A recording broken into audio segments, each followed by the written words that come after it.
하나님 말씀은 마태복음 15장입니다. 마태복음 15장 21절에서 28절, 신약성경 26페이지입니다. 마태복음 15장 21절에서 28절, 이 말씀 봉독하시면서 하나님의 음성으로 받으시겠습니다. 봉독합니다. 예수께서 여기서 나가사 돌아가시던 저를 가라앉은 여자 하나가 그 지경에서 나와서 소리 지르러 이르되 주 다윗의 자손아 나를 불쌍히 내 딸이 흉악하게 귀신들려나이다. 예수는 한 말씀을 받아들이시니 제자들이 와서 청하여 말하되 그 여자가 우리에게서 소리를 지르오니 그를 보내소서. 예수께서 대답하여 이르시되 나는 이스라엘 집에 이르기를 원하노니 다른 데로 보내심을 받지 아니하니라 하시니 여자가 와서 예수께 전하되 그 여자를 보소서. 대답하여 이르시되 자녀의 떡을 기다려 개들에게 던지기 마땅하지 아니하니라. 여자가 이르되 주여 수요하면 개들도 제 주인을 향해서 떨어지는 부스러기를 하니 이에 예수께서 대답하여 이르시되 여자의 내 믿음이 크도다. 내 소원대로 되게 하시니 그때로부터 그의 간증이 나오리라. 아멘. 여러분 한 주간 잘 지내셨어요? 네. 오늘 주신 말씀과 더불어 승리하시기를 주님으로 축복합니다. 네. 오늘 말씀의 제목이 뭐예요? 믿음이 소원보다 먼저다. 어떤 내용일 것 같습니까? 소원하는 것보다 그렇지. 결론은 제목으로 있습니다. 그러면 이제 왜 믿음이 소원보다 먼저인가? 그 믿음은 어떻게 세워지는가? 무엇이 믿음인가? 그런 세 가지 질문을 오늘 하면서 오늘 말씀 속에서 하나님의 음성을 듣기를 원합니다.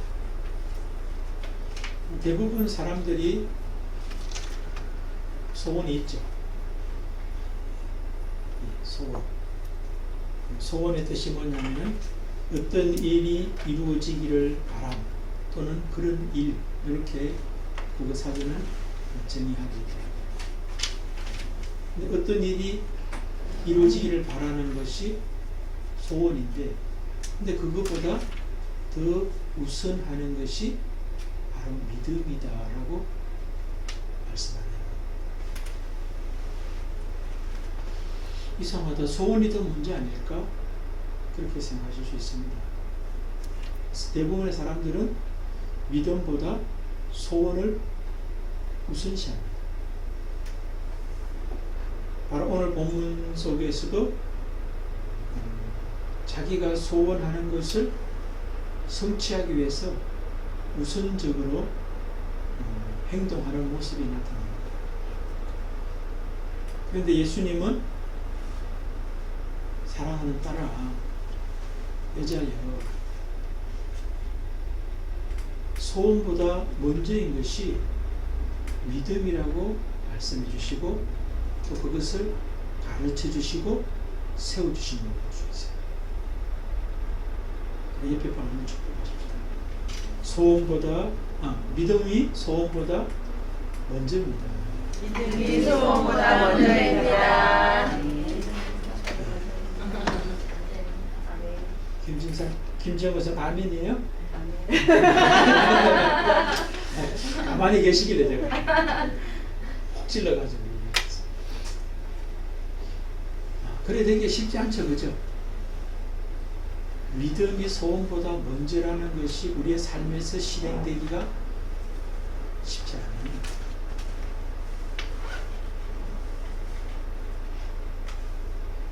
여러분 오늘 본문 내용은 뭐 잘 아시죠, 그죠? 흉악하게 귀신 들렸던 딸이 있는 가난한 여자, 이방인 여자가 예수님이 들어오시던 지방에 들어오셨을 때 쫓아가서 만나게 되고, 그리고 우리 딸을 고쳐주십시오, 나를 긍휼히 여겨주십시오 라고는 이야기에서부터 이제 예수님과 여인, 그 다음에 여인과 또 예수님의 제자들과의 사이에서 오고 가는 대화의 내용들이에요. 자, 첫 번째 질문, 왜 믿음이 소원보다 먼저인가? 그럼 왜 그럴 것 같아요? 예수님께서 이 여자는 소원을 먼저라고 생각했는데 믿음이 먼저라고 하는 것을 이제 가르치시고 또 세워주시는데, 왜 예수님은 믿음을 소원보다 앞세우셨을까?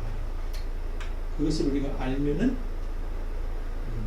이 질문에 대한 답이 될 수 있을 것 같아요.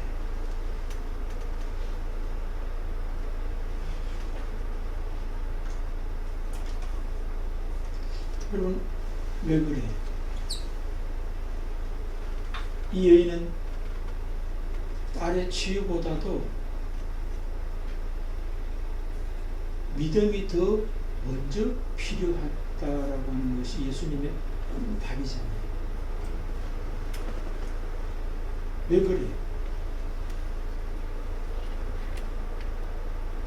이것을 알면은 우리는 내가 그렇게 소원하는 소원보다도 더 먼저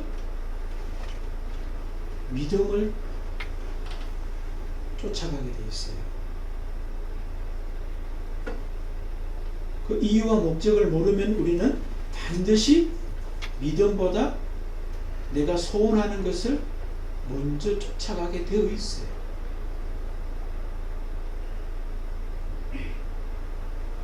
여러분의 시간이나 물질이나 또 생각이나 에너지, 이런 것들을 믿음에다가 얼마나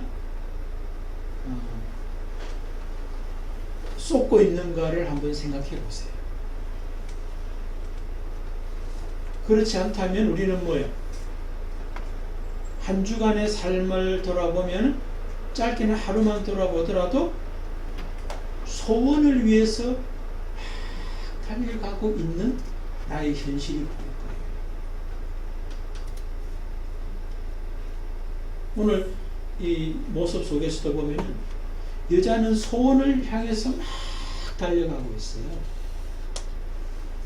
근데 예수님은 그 여자에게 믿음을 향하여 갈 수 있도록 막 애쓰시는 모습을 나타나거든요. 왜? 내가 그토록 원하는 소원보다도 더 먼저가, 더 중요한 것이 믿음이다라고 하는 것 때문에 그렇거든요.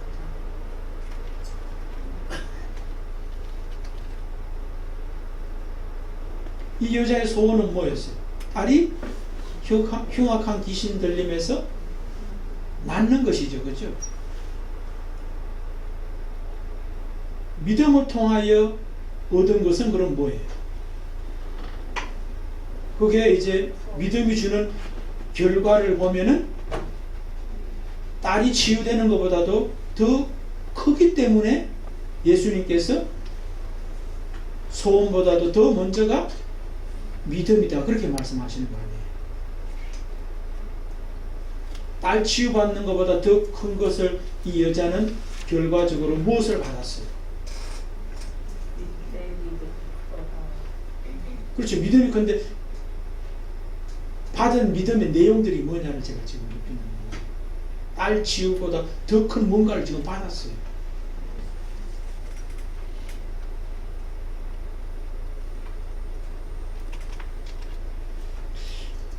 몇 번에게 말씀하죠. 혹시 소원 쫓아가고 계십니까?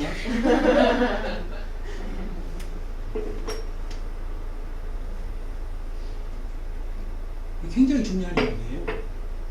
이걸 모르면요, 우리는 내가 인정하든 인정하지 않든 믿음보다 소원 쫓아가는 사람이라고 하는 증거예요.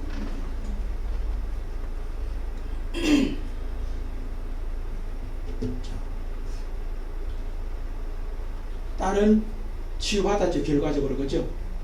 그런데 그거보다 더 큰 게 뭐가 있느냐?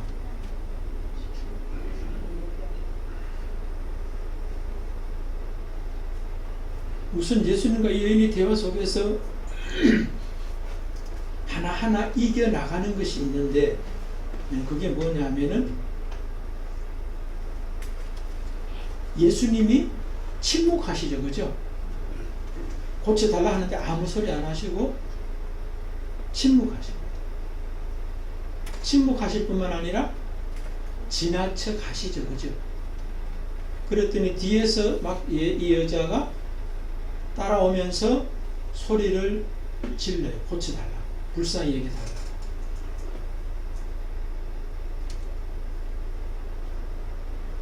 그러니까 나중에 이 여인은 어떻게 되겠습니까? 예수님께 나와서, 하나님께 나와서 기도했는데 응답을 안 해줘도 이 여인은 어떻게 되겠어요? 침묵에도 불구하고 그만두지 않는 사람으로 세워지는 거예요. 소원만 쫓아갔다면 딸 치유만 받았을 거예요. 그런데 예수님이 말씀하시는 대로 믿음을 쫓아가면은 기다릴 수 있어요. 침묵 가운데서도 인내할 수 있어요. 그 능력이 생겨요.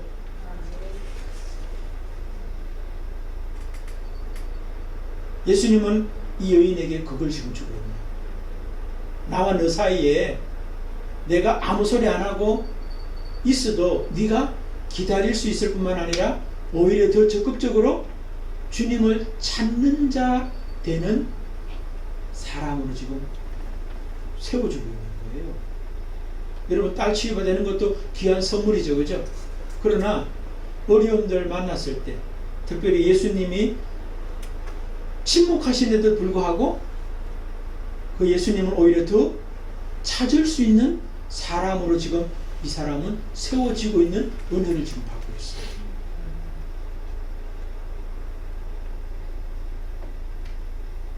그 다음에 또 뭐예요?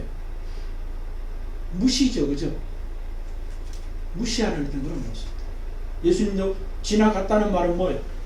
말도 안 하고 지나갔다는 말은 무시하는 것이에요. 여러분, 우리가 사람들 사이에서 무시당할 때, 인정 못 받을 때 기분 더럽죠? 그런데 예수님이 인정을 안 해줘. 예수님이 무시해. 겉으로 우리가 믿는 신앙의 대상이신 예수님이 무시해도 우리는 뭐예요? 거기에 휘둘리지 않는 사람으로 지금 예수님이 세워주고 있는 거예요.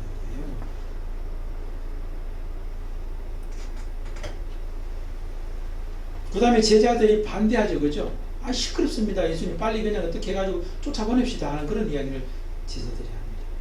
그러니까 사람들의 반대해도 뭐예요? 그것이 자기를 넘어뜨리지 않아요. 그러니까 여러분, 우리 인생 살아가면서 여러 가지 반대를 경험하잖아요. 사람들의 반대, 또 뭐 환경적인 반대, 또 내 속에서도 이건 안 돼 라고 하는 부정적인 어떤 그런 반대를 경험하는데 거기에 주저앉을 때가 얼마나 많아요. 넘어질 때가 얼마나 많아요. 그런데 그런 반대에도 불구하고 주저앉지 않을 수 있는 강한 사람으로 지금 세워지는 그런 은혜를 받고 있어요. 그러니까 흉하게 귀신 들린 딸이 치유되는 것보다 오히려 이런 것들이 더 큰 거예요, 사실은. 그 다음에 그 뒤에 가보면 모욕까지 당하죠. 그죠? 너는 개야. 그렇게 이야기하잖아요. 개 보고 개락하면 그러도 뭐 되는데 이 사람은 사람이잖아요. 사람한테 개라 그러면 뭐라 그래요? 굉장히 모욕적인 은사고 자존심을 상하게 하는 어떤 그런 모습이잖아요. 그런데 자존심도 문제가 안 되는, 자존심이 깎여도 이 사람은 뭐예요? 그게 문제가 아니라는 것을 이제 알고 자존심 상하는 상황에서도 넉넉히 견뎌내고 이겨낼 수 있는 그런 사람으로 지금 세워지는 선물을 받고 있는 거예요. 그러니까 한마디로 말해서 뭐예요? 딸 치유는 객관적인 사건이죠. 그죠? 그런데 그거보다 내가 뭐예요? 우리 더 큰 은혜를 받고 있어요. 소원만 쫓아가면 딸만 치유받아요. 그런데 믿음을 주시려 하는 예수님을 쫓아가면은 딸 치유는 덤이야. 그게 본질이 아니라 덤이 되어버리는 거예요. 더 중요한 은혜가 뭐예요? 내가 더 중요한 것을 받아요. 은혜로. 그리고 더 큰 은혜는 뭐겠어요? 예수 자체를 받는 거예요. 내 믿음이 크도다라고 하는 말은 뭐예요? 예수를 주님으로, 다윗의 자손으로, 메시아로, 우리 딸을 고칠 수 있는 분으로 누리게 됩니다. 알고 누리게 됩니다. 그러니까 뭐 모든 거 다 받은 것이 사실은. 여러분, 소원을 쫓아가면 소원만 이루어집니다. 특별히 예수님께 나와서 소원만 구하면 소원만 이루어질 수 있어요. 그런데 믿음을 구하면 예수님은 우리에게 소원은 오히려 덤이고 더 본질적이고 더 소중하고 가치 있는 중요한 것을, 우선시되는 것을 받게 된다. 그렇기 때문에 뭐라는 거예요? 믿음이 소원보다 앞서는 먼저인 이유다. 이렇게 되는 거예요. 아시겠죠?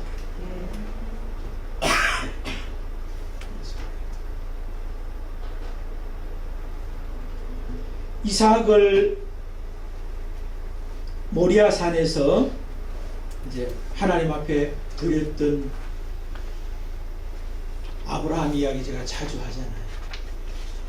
하나님께서 이삭을 죽이는 게 목적이 아니죠. 그죠?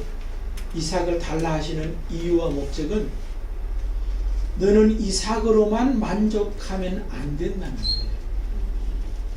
그게 본질이 아니라는 거예요. 그래서 이삭을 살려주십시오라고 하는 자기 소원을 하나님 앞에 아뢰는 것이 아니라, 구한 것이 아니라 믿음을 구했죠. 그죠? 하나님 자체를 구했어요.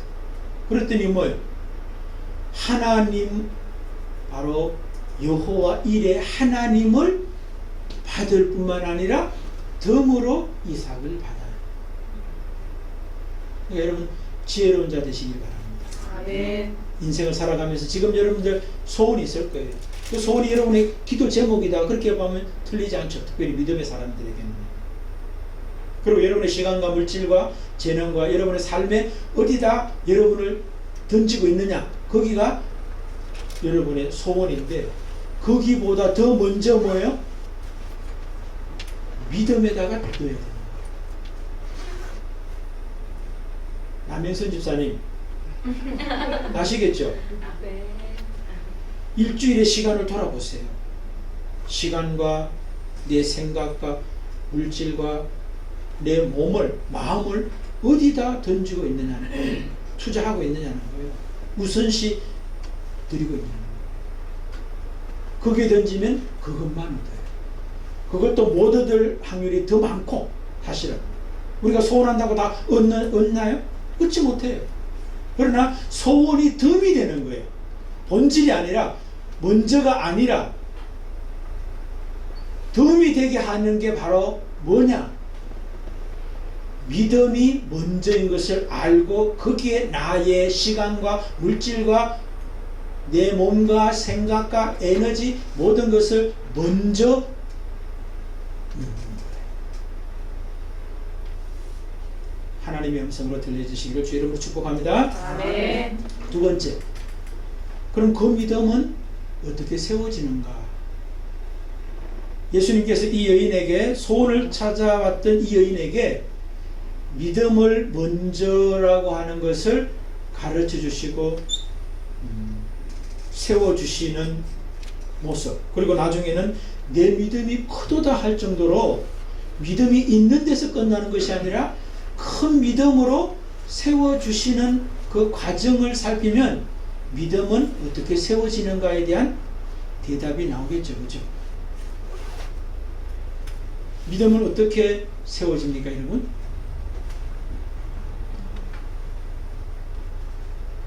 환경적 어려움을 통해서 이 여인이 예수님께 나오게 돼요. 여러분, 말씀 듣고 나오는 게 아니라 어쩌면 말씀보다 더 먼저는 소문일 수 있겠고, 내 피부에 와닿는 것은 환경적인 어려움이에요.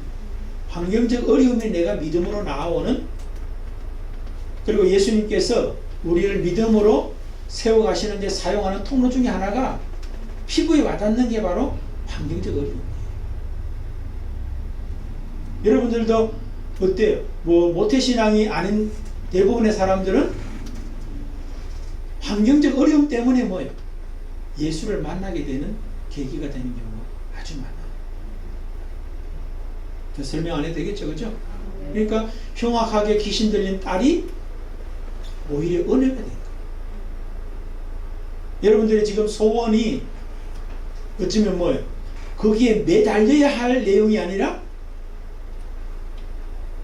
믿음으로 부르시는 하나님의 도구일 수 있다라고 볼 수 있어요.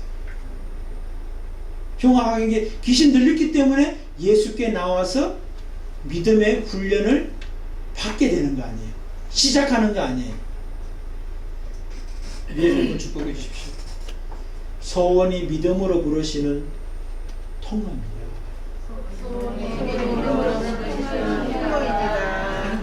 옆에 사람에게 하라고 하는 말씀은 오히려 자기 자신에게 하라는 거예요. 네. 여러분, 배우는 것보다 더 중요한 배움이 가르치는 거잖아요. 말하면서 우리가 더 배워요. 네. 여러분들 하라 하실 때 한 번만 하라고 해가지고 또 한 사람에게만 달랑하고만 두지 말고 이쪽에도 하고 저쪽에도 하고 많이 해보세요. 많이 하면 할수록 내가 더 배워요. 내가 더 단단해져요. 그러니까 여러분, 환경적 어려움이 예수님께서 우리의 믿음을 세워가는 중요한 통로고 도구라는 것 잊지 마십시오. 네. 왜 이런 일을 만나야 되느냐? 그러지 마시는 거예요. 하면 아시겠죠? 네. 많은 생각이 있을 줄 알아요. 그런데 그게 바로 내 믿음을 세우는 하나님의 연장이에요. 연장. 네. 도구예요. 그 다음에 좀 전에 우리가 봤듯이 관계적 갈등이 우리를 믿음으로 초청하는 훈련 도구예요. 예수님이 뭐예요? 침묵했죠. 그죠? 그 다음에 무시했어요. 제자들이 반대했어요. 그 다음에 또 뭐예요? 모욕했어요. 이런 관계의 갈등들이 뭐예요? 모여서 내 믿음이 크도다라고 하는 자리로 가는 거예요. 그 다음에 또 뭡니까? 예수님과의 대화 속에서 지금 이런 일이 펼쳐지고 있죠. 그죠? 그러니까 하나님의 말씀이 우리의 믿음을 세우는데 도 중요한 도구가 됩니다. 그 다음에 또 뭐가 있겠습니까? 소원의 성취야. 소원이 성취됨으로 말미암아 내가 소원을 성취한 것이 아니라 주님께서 내 소원을 성취하게 해주셨다라고 하는 것을 체험하게 될 때 우리의 믿음은 껑충 자랍니다.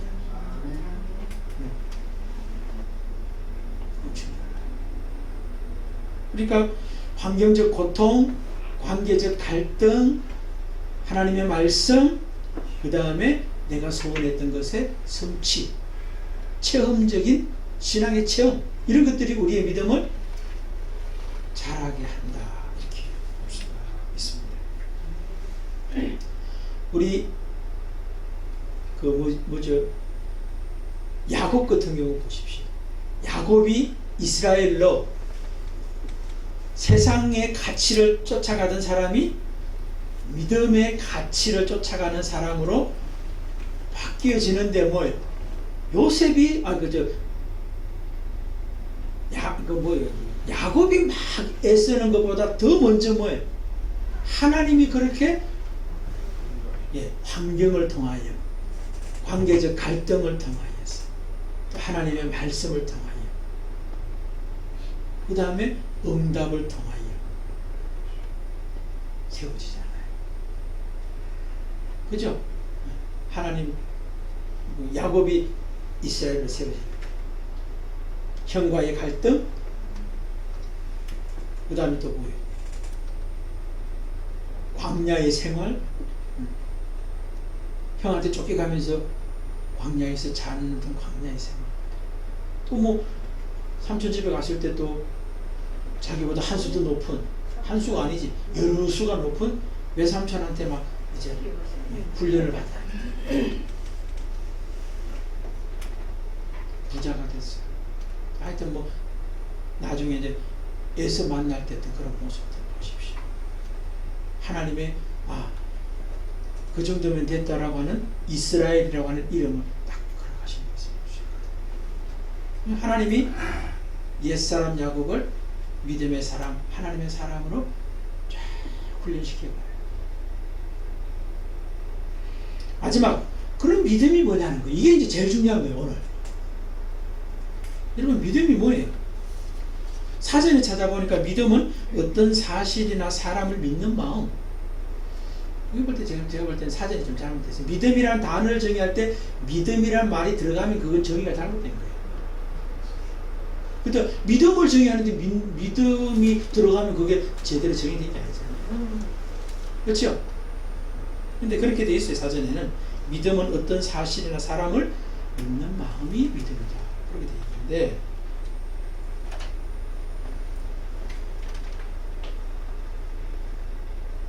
저는 오늘 본문을 보면서 믿음이 뭐냐?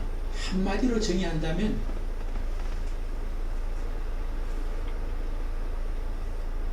예수님께서 이 여인을 뭐요?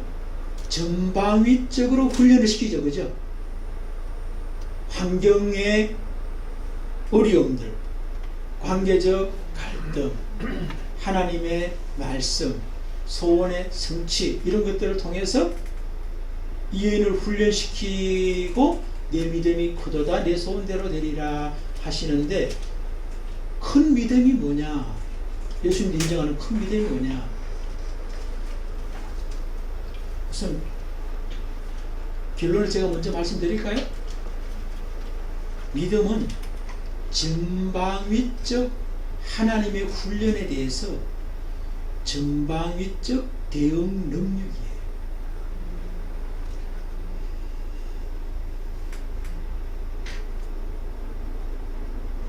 여러분 한번 따라해 주시면 좋을 것 같아요. 전방위적 훈련에 대한 전방위적 대처 능력.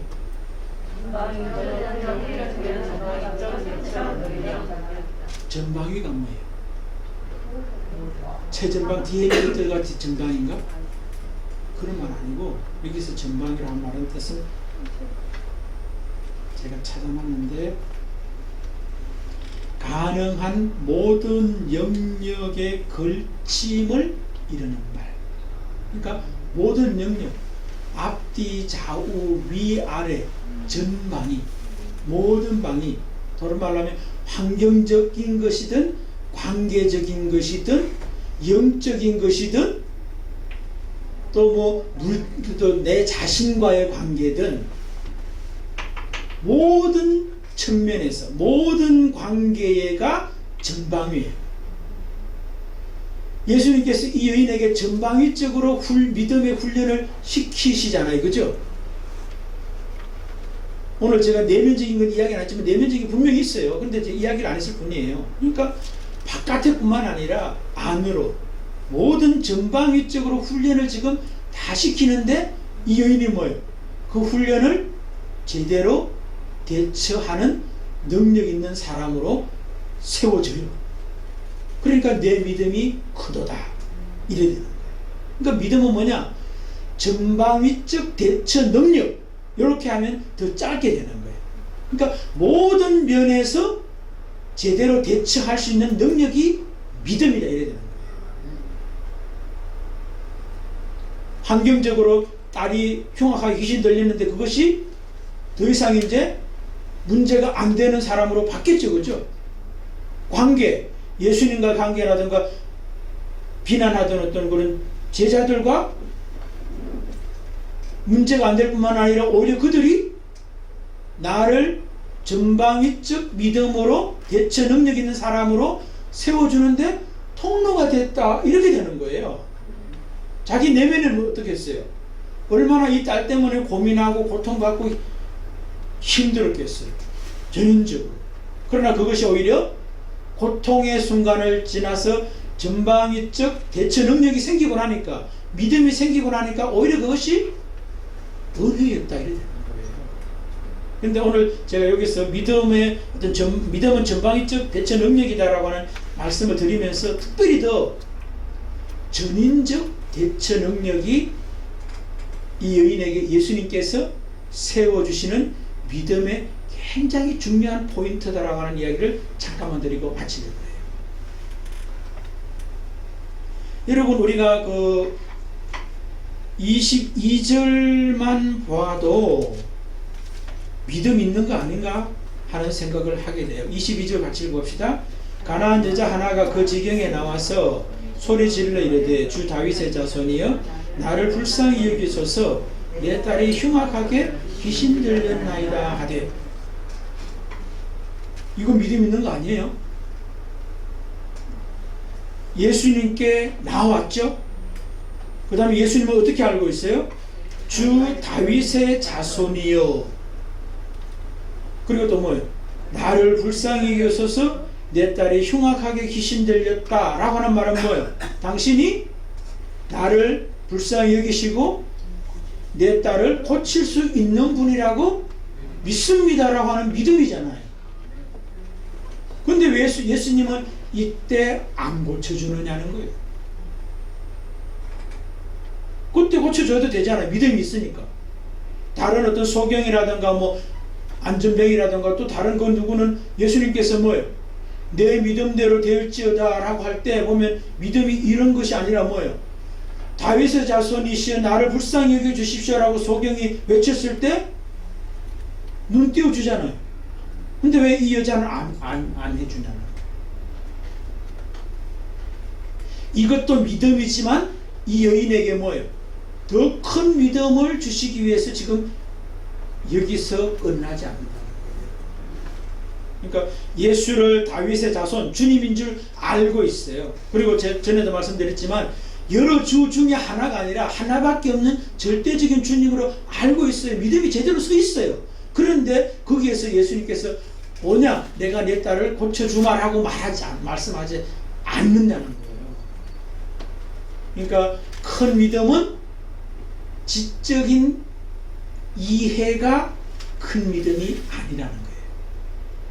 여러분, 우리가 예수를 주여 주여 하는 게 믿음일 수 있지만 그것은 분명히 큰 믿음은 아니에요.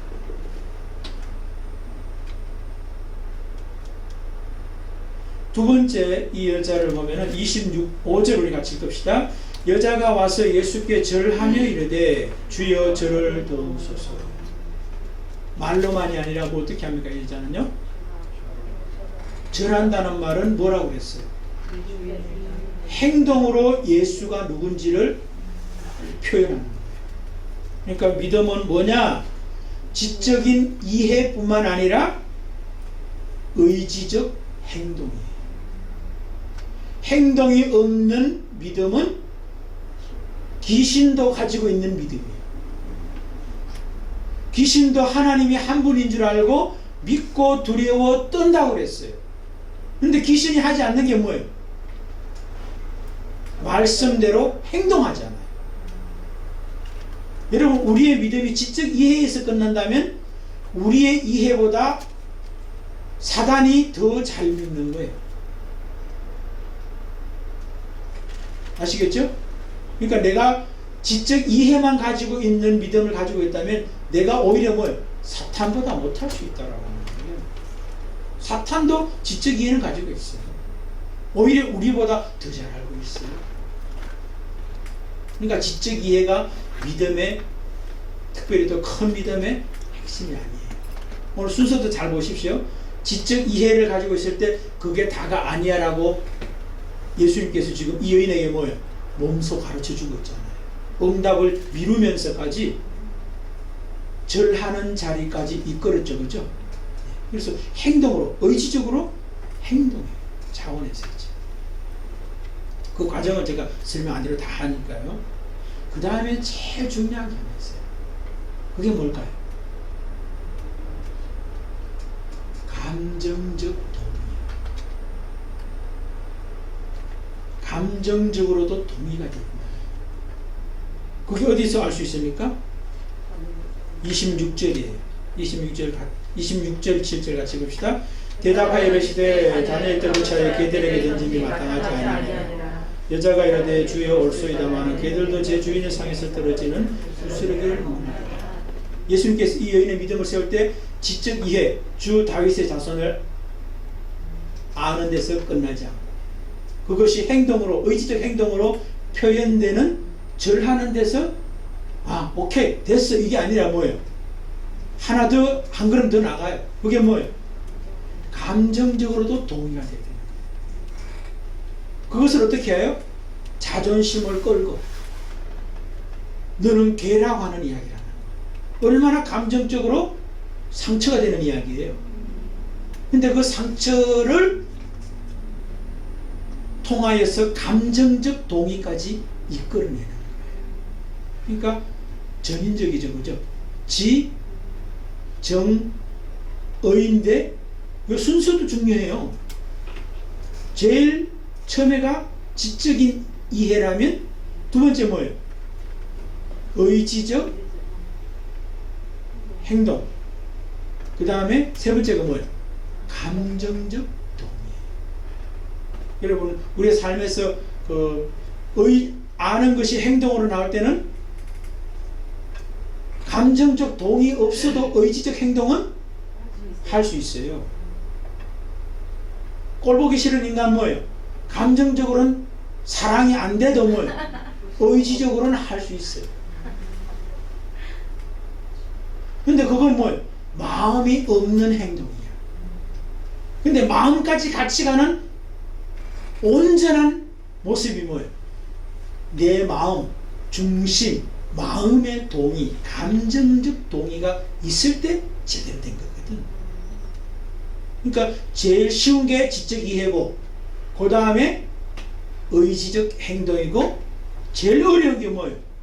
감정적 동의예요. 믿음을 세우지 않아요. 감정적 동의가 되면 그 다음에 뭐예요? 순종이 되는 거예요. 의지 안 해도 돼. 좋아서 하게 돼 있어요. 자기가 좋잖아요. 그러니까 뭐예요? 좋아서 하게 되는 거예요. 그게 진짜라는 거예요.